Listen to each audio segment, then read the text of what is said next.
Hello friends, नमस्कार दोस्तों। कैसे हैं आप सब लोग। दोस्तों, आज हम फिर एक नई स्टोरी की शुरुआत कर रहे हैं और इस स्टोरी के माध्यम से हम इंग्लिश को लिखना, पढ़ना, समझना, साथ ही जो इस स्टोरी में वोकैब दी हुई है उसे हम समझेंगे और ग्रामर को भी हम सीखेंगे। रटेंगे नहीं, एक एक शब्द उसका पार्ट ऑफ स्पीच समझेंगे और ग्रामर को भी हम साथ में सीखते हुए चलेंगे। दोस्तों, ग्रामर को रटने की ज़रूरत नहीं होती है, बल्कि अगर उसे आप लॉजिकल वे में सीखते हैं तो मेरे हिसाब से 90% ग्रामर के रूल आपको रटने नहीं पड़ेंगे। तो आइए दोस्तों, स्टार्ट करते हैं आज की वीडियो। और अगेन वही चीज़, यदि आप चैनल पर नए हैं तो कृपया चैनल को सब्सक्राइब कीजिए और लाइक करिए, कमेंट करिए और इम्पोर्टेंटली अपने फ्रेंड्स ग्रुप में, फैमिली ग्रुप में शेयर करिए ताकि अधिक से अधिक लोग जुड़ पाएँ, उनको इसका लाभ प्राप्त हो और मुझे सबसे इम्पोर्टेंट इससे मोटिवेशन मिले ताकि मैं और भी वीडियो बना पाऊँ। तो आइए दोस्तों, स्टार्ट करते हैं टाइटल के साथ। और जो टाइटल है वो है द ऑनेस्ट वुड कटर। दोस्तों, एक बात और, ये स्टोरी काफ़ी बड़ी है तो मैं इस स्टोरी को कई पार्टों में कवर करूँगा और मैं थंबनेल में प्लस डिस्क्रिप्शन में पार्ट बाय पार्ट लिखता जाऊँगा कि पार्ट 1, पार्ट 2 ऐसे में वहाँ पे ईयर मार्क कर दूँगा ताकि आप लोगों को देखने में आसानी रहेगी। आइए स्टार्ट करते हैं टाइटल के साथ। वीडियो को कंप्लीट देखिएगा, एंड तक देखिएगा। The honest would cutter. The आपका आर्टिकल है, ठीक है, और ऑनेस्ट मीन्स होता है मतलब ईमानदार, है ना, सिंसियर।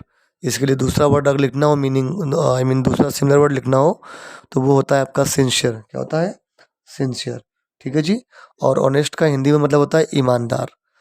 वुड यानी कि लकड़ी, कटर यानी होता है काटने वाला, है ना, काटने वाला। तो लकड़ी काटने वाला, ईमानदार लकड़ी काटने वाला, ठीक है।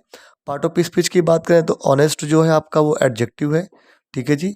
अब ये क्यों एडजेक्टिव है, क्यों ये मतलब विशेषण क्यों है? क्योंकि ये जो कंपाउंड नाउन है आपका वुड कटर, इसकी विशेषता बता रहा है और जो नाउन की विशेषता बताए उसे हम एडजेक्टिव भी कहते हैं, ठीक है। जैसे कि वुड कटर कैसा है, तो वो आपका ऑनेस्ट वुड कटर है, ठीक है। टाइप ऑफ एडजेक्टिव पूछे तो ये आपका क्वालिटेटिव एडजेक्टिव है, यानी कि एडजेक्टिव ऑफ क्वालिटी है ना। ऑनेस्ट जो है किसी नाउन की क्वालिटी है ना ये, तो ये आपका एडजेक्टिव ऑफ क्वालिटी है, क्वालिटेटिव एडजेक्टिव हो गया, ठीक है जी। चलिए, वंस यानी कि एक बार, आ यानी कि एक, would cutter lived in a village with his wife and 2 children, ठीक है जी। वंस यानी कि एक बार, यहाँ पे ए आर्टिकल है। अच्छा, ए आर्टिकल का ही प्रयोग क्यों किया गया, एन का प्रयोग क्यों नहीं किया गया? क्योंकि अगर आप वुड कटर को का जब उच्चारण करते हैं और उसको हिंदी में लिखिए तो क्या लिखते हैं? Would cutter, would cutter. अब देखिए, इसमें जो पहला अक्षर है आपका वाह है और वाह जो होता है वो हिंदी में व्यंजन होता है, तो इसीलिए हमने यहाँ पे ए आर्टिकल का प्रयोग किया। यदि उच्चारण करने पर पहला अक्षर हिंदी का स्वर होता तो हम इसके यहाँ पे एन आर्टिकल का प्रयोग करते, ठीक है जी। ये कॉन्सेप्ट क्लियर हो गया।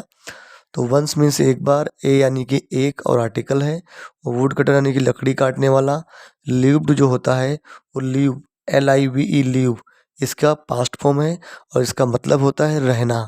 तो रहता था, चूँकि लिव्ड है, पास्ट है, इसीलिए रहता था। इन यानी कि में, और ये प्रीपोजिशन है, ठीक है। ए यानी कि अगेन आपका आर्टिकल है एक, विलेज यानी कि गांव, विद यानी कि के साथ, हिज यानी कि उसकी, वाइफ यानी कि पत्नी, एंड यानी कि और, 2 यानी कि 2, चिल्ड्रन मीन्स बच्चे। तो वंस यानी कि एक बार, एक लकड़ी काटने वाला, रहता था, में एक गांव, तो एक गांव में, विद के साथ, हिज अपनी, वाइफ यानी कि पत्नी, एंड और 2 चिल्ड्रन यानी कि 2 बच्चों के साथ। तो एक बार एक लकड़ी काटने वाला रहता था गांव में, एक एक गांव में अ, अपनी पत्नी और 2 बच्चों के साथ, ठीक है जी। पार्ट ऑफ स्पीच लिव्ड आपका मेन वर्ब हो गया, इन प्रेपोजिशन हो गया, ठीक है। ये आपका आर्टिकल हो गया। हिज वाइफ में जो हिज दिया हुआ है ये आपका पोसेसिव एडजेक्टिव है, प्रोनाउन नहीं है। बहुत लोग हिज देख के प्रोनाउन बोल देते हैं, नो, ये पोसेसिव एडजेक्टिव है, ठीक है जी, क्योंकि इसके बाद ऑलरेडी नाउन दिया हुआ है। प्रोनाउन का प्रयोग तो हम नाउन की रिपीटेशन को रोकने के लिए करते हैं, है ना। अब चूंकि बाद में नाउन दिया है तो कहीं ना कहीं ये एडजेक्टिव यानी कि पोसेसिव एडजेक्टिव है। टू चिल्ड्रन में जो टू है आपका, ये आपका क्या है, एडजेक्टिव ऑफ नंबर है, या क्वांटिटेटिव एडजेक्टिव बोलते हैं जैसे हम, ठीक है। ये भी आपका एडजेक्टिव है क्योंकि चिल्ड्रन नाउन के बारे में कुछ एडिशनल इन्फो दे रहा है इसीलिए, ठीक है। चलिए आगे देखते हैं। He was very poor but honest and truthful. He यानी कि आपका प्रोनाउन है वो, है ना, वो, और ये किसी भी, है ना, ये आपका सब्जेक्टिव केस होता है ना। सिंगुलर नाउन के लिए हम इसका प्रयोग करते हैं ही का। ही यानी कि वो, वॉज यानी कि था, वेरी यानी कि बहुत, पुअर यानी कि गरीब, बट यानी कि लेकिन, बट मीन्स लेकिन, ऑनेस्ट यानी कि ईमानदार, एंड यानी कि और, ट्रूथफुल, ट्रूथफुल होता है विश्वास पात्र, जिस पे आप विश्वास कर सकते हैं, ठीक है। आइए पार्ट ऑफ स्पीच देखते हैं इसकी। तो ही आपका प्रोनाउन हो गया, वॉज आपकी टू बी का फॉर्म है, ठीक है। यहाँ पे हेल्पिंग वर्ब, लिंकिंग वर्ब की तरह काम करती है। वेरी, वेरी जो है आपका ये एडवर्ब है। क्यों एडवर्ब है? क्योंकि यहाँ पे पुअर जो एडजेक्टिव दिया हुआ है, ठीक है, और जो एडजेक्टिव के बारे में कुछ बताए या वर्ब के बारे में कुछ बताए या खुद किसी दूसरे एडवर्ब के बारे में कुछ बताए, उसको क्वालिफाई करे, उसे हम एडवर्ब कहते हैं। तो वेरी आपका यहाँ पे एडवर्ब हो गया क्योंकि पुअर एडजेक्टिव को क्वालिफाई कर रहा है। बट आपका कंजक्शन हो गया। ऑनेस्ट आपका एडजेक्टिव है और ट्रूथफुल भी एडजेक्टिव है। कैसे मालूम पड़ा?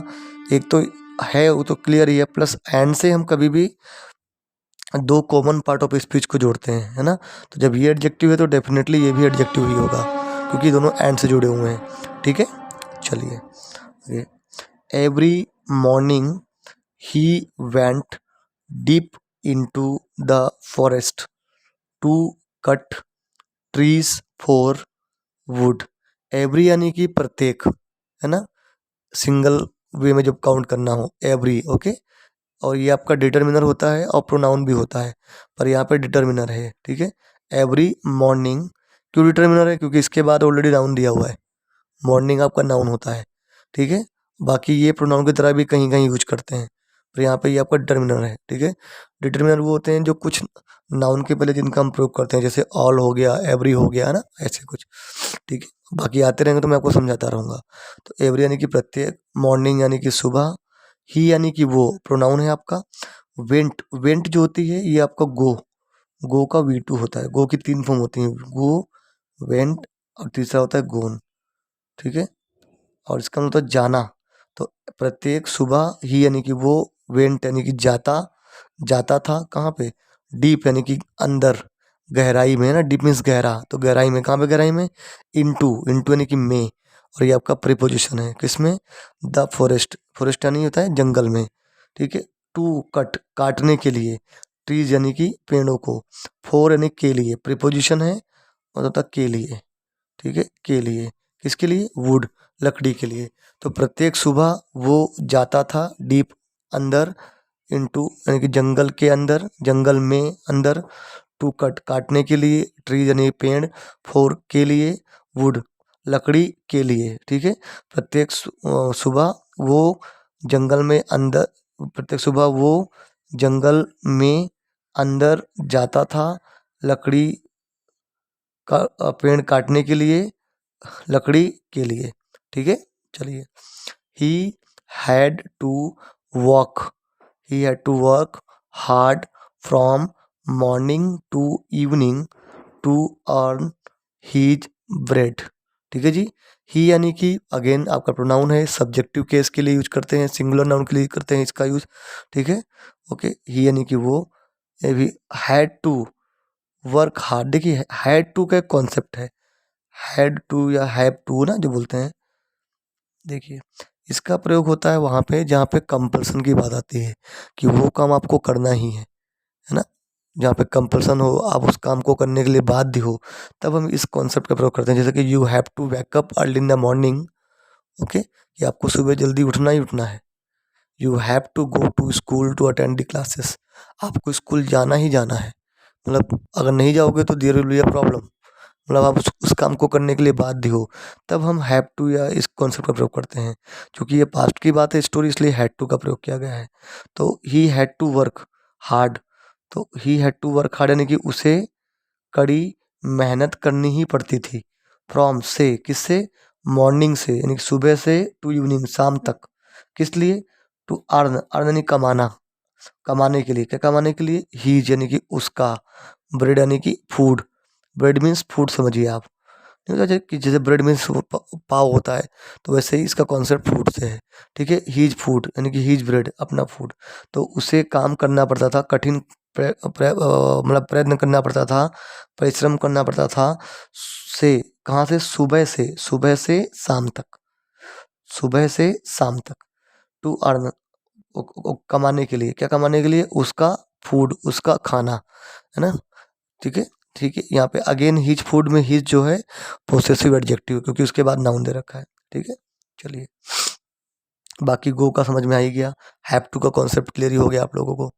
आगे, वन डे यानी कि एक दिन, he went out as usual on his daily round to the forest with his x.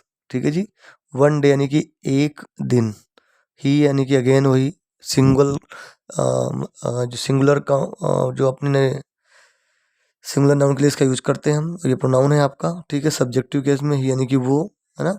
Went out, एक दिन वो वेंट आउट यानी कि गया, कहाँ गया, आउट यानी कि बाहर गया, तो बाहर गया, एज यूजुअल यानी कि रोज की तरह। एज यूजुअल जो होता है वो फ्रेज है किसका, यूजुअल का। ठीक है, ये आपका होता है फ्रेज, और इसका मतलब होता है कि रोज की तरह। ठीक है, तो वो गया, वो बाहर गया रोज की तरह, ऑन हीज, ऑन पर, किस पर, हीज डेली राउंड पर, उसके डेली राउंड पर, उसकी डेली गश्त पर, है ना। जो उसका रोज का गश्त था, राउंड था, उसी की तरह वो डेली वहाँ पे गया, अपने गश्त पर गया। किस लिए गया था, टू द फॉरेस्ट, जंगल में गया, क्यों और कैसे गया, विद के साथ, हिज एक्स अपनी कुल्हाड़ी के साथ, अपनी कुल्हाड़ी को लेकर के गया। ठीक है, आइए फिर से देखते हैं। एक दिन, ही वेंट आउट, वो बाहर गया, एज यूजुअल रोज की तरह, ऑन ही डे राउंड अपने रोजाना गश्त पर, टू द फॉरेस्ट, फॉरेस्ट में या फॉरेस्ट पर, विद हिज एक्स अपनी कुल्हाड़ी के साथ। ठीक है, अगेन देखिए यहाँ पे हिज एक्स में हिज भी पोसेसिव एडजेक्टिव है। ठीक है, डेली मतलब रोज, हिज डेली राउंड ना, तो ये भी आपका पोसेसिव एडजेक्टिव हो गया। ऑन आपका प्रीपोजिशन हो गया, एज यूजुअल आपका फ्रेज है, इसका मतलब होता है कि रोज की तरह। ठीक है, वेंट अगेन गो का V2 है, सेकंड फॉर्म है। ठीक है, एक्स मीन्स कुल्हाड़ी होता है। ठीक है जी, चलिए, he climbed up a tree which stood on the bank of a small river flowing through the forest। ही यानी कि वो, climbed up, climb मीन्स होता है चढ़ना, climb मीन्स चढ़ना, और ये वर्ब होती है, तो वो चढ़ गया, चढ़ गया, क्यों चढ़ गया, क्योंकि पास्ट फॉर्म है, तो वो चढ़ गया, अप यानी कि ऊपर, अ ट्री, है ना, ट्री यानी कि ट्री पर चढ़ गया, विच यानी आपका जो की, और ये रिलेटिव प्रोनाउन है, आरपी, जो कि स्टूड, स्टूड जो है वो स्टैंड, STAND स्टैंड का V2 है। ठीक है, जो कि खड़ा था, स्टैंड मीन्स खड़े होना, जो कि खड़ा था, कहाँ पे खड़ा था, ऑन प्रीपोजिशन है, मतलब होता है पर, कहाँ खड़ा था, जो कि खड़ा था पर, किस पर खड़ा था, on the bank of, bank of, bank होता है किनारे, किनारे पर, किसके किनारे पर, ऑफ अ स्मॉल रिवर, तो स्मॉल यानी कि छोटी नदी के किनारे पर, फ्लोइंग जो कि बह रही थी, थ्रो के मध्य से, किसके मध्य से, द फॉरेस्ट जंगल के मध्य से। ठीक है, तो वो चढ़ गया एक पेड़ पर, एक ट्री पर, विच जो कि खड़ी थी, है ना, छोटी नदी के किनारे, और नदी क्या हो रही थी, बह रही थी, फ्लो कर रही थी, फ्लोइंग बह रही थी, थ्रो के मध्य से, फॉरेस्ट के मध्य से। ठीक है, फॉरेस्ट के मध्य से। ठीक है, पार्ट ऑफ स्पीच की बात करें, क्लाइम्ड अप आपका मेन वर्ब हो गया, क्लाइम्ड। ठीक है जी, ट्री आपका नाउन है यहाँ पे, विच रिलेटिव प्रोनाउन है, स्टूड जो है स्टैंड का पास्ट फॉर्म है, ऑन प्रीपोजिशन है, बैंक यानी किनारा होता है, ऑफ स्मॉल रिवर छोटी नदी, नदी कैसी है, छोटी है, तो ये आपका स्मॉल एडजेक्टिव हो गया। ठीक है जी, और ये आपका डिस्क्रिप्टिव एडजेक्टिव हो गया, डिस्क्रिप्शन दे रहा है किसी के नाउन के बारे में, तो ये डिस्क्रिप्टिव एडजेक्टिव हो गया। ठीक है जी, चलिए। थ्रो आपका हो गया, ये आपका प्रीपोजिशन होता है।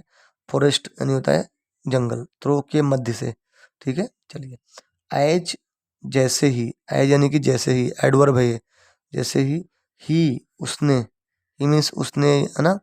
बिगिन, बिगिन जो होता है बिगिन, BEGIN, बिगिन, बिगिन नहीं शुरू करना। जैसे ही उसने शुरू किया, क्या शुरू किया? कटिंग डाउन, काटना।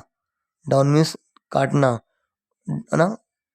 ब्रांच को, ब्रांच को समझते हो? अब ब्रांच यानी कि एक ब्रांच को, जैसे उसने शुरू किया काटना एक ब्रांच को, एक शाखा को। ब्रांच मीन्स शाखा, टहनी, एक टहनी को।